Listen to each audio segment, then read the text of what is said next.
Hello people, my name is Mason. Now, you may know me for playing Roblox a little bit, but today I'm going to be playing an older Roblox game called Happy Oofday. Happy Oofday is a Roblox horror game made somewhere around 2015, I'm pretty sure. And as it says, it's basically a party. So, let's get into the main gameplay and all the endings I've gotten, or oofs, I guess. So the first oof, or death, I got was by going into the room on the right, which I then walked up to a rocking chair, and then a yellow guy basically just said that he's going to eat my lungs. How nice. So I decided to restart the game. By the way, I forgot to mention, you don't automatically restart the game, or the game doesn't automatically restart itself. You have to manually leave the game and then join back in so you can reset, which I find really annoying. So I then started walking up to the building again to go to the room on the left. And when I died this time, I was left to a very nice and nostalgic song.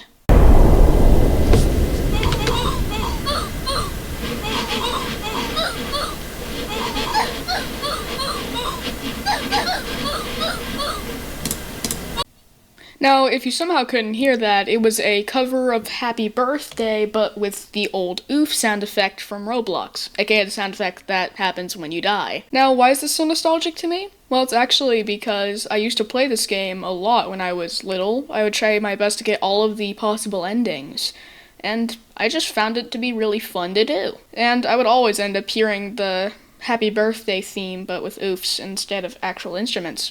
Now, the ending already played out, but I think we should just rewind so I can actually commentate on how I got it. So the way I got my next oof was by going forward and then turning left, rather than just going left instantly. There's this little maze-like area where you can get multiple oofs, or deaths, I'm just gonna call them oofs.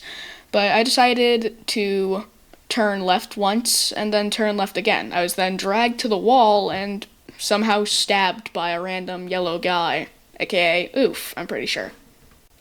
So this time I went back to the maze-like area, turned to the right, and actually right again into the maze. This time I decided to keep walking forward and go through the small crack until I eventually got dragged to the wall again and exploded by oof. Now this time, instead of going into the building, I noticed or remembered that there was an invisible ladder on this tree, so I decided to climb it, but it kept going on, until I eventually got dragged into this metal box. The word pink was spelled backwards and upside down, so I stepped on the pink block, removing my blockage, or the blockage, until my ears were eventually destroyed. Now, how were my ears destroyed? Well, I'm actually going to replay it for you. Well, except not as loud, because it was really, really loud.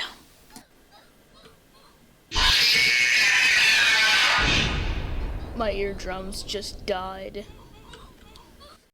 Now, what I said there was actually me while playing the game.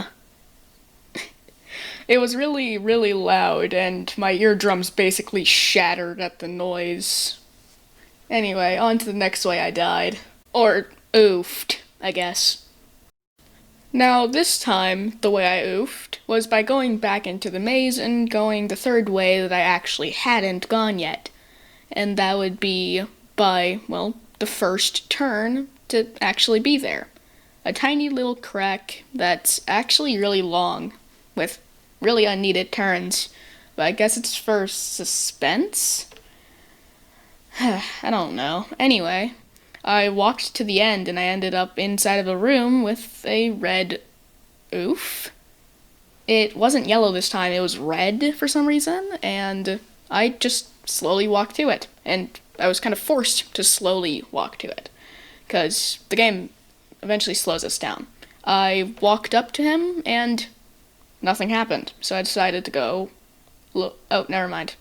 Yep, he actually got up, and I was sent to an obby, where I then jumped on some brick platforms onto a ladder and saw a keypad.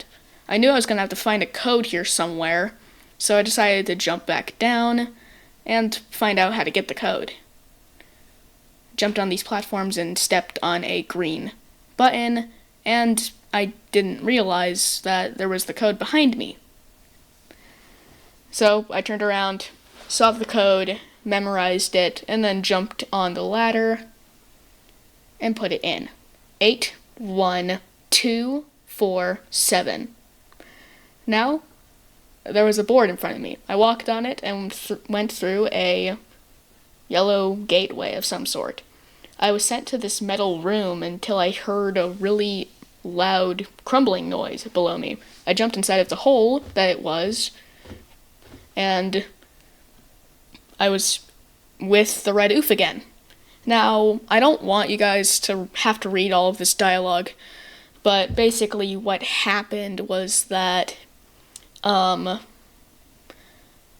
it's really simple. A sum up of the dialogue is basically that this red oof guy is named Glim, and he has been protecting us from oof this entire time, aka the yellow one. And yeah, all of our friends have also somehow been killed by oof, and we were kind of just left here. He basically told us to get out of the elevator, which apparently was the middle box we were in right now. So I decided to keep running into the button to see if I could actually press it or not, until the dialogue eventually ended and I was actually able to press the button and get out. He told me that I had to run as far from this place as I possibly could, so that's exactly what I did. Ran to the car outside, and I was here. Now, then I realized that it was the bad ending. And that's how my playthrough ended. I ended up getting the bad ending instead of the good ending, which I'll attempt next time I play Happy Oofday.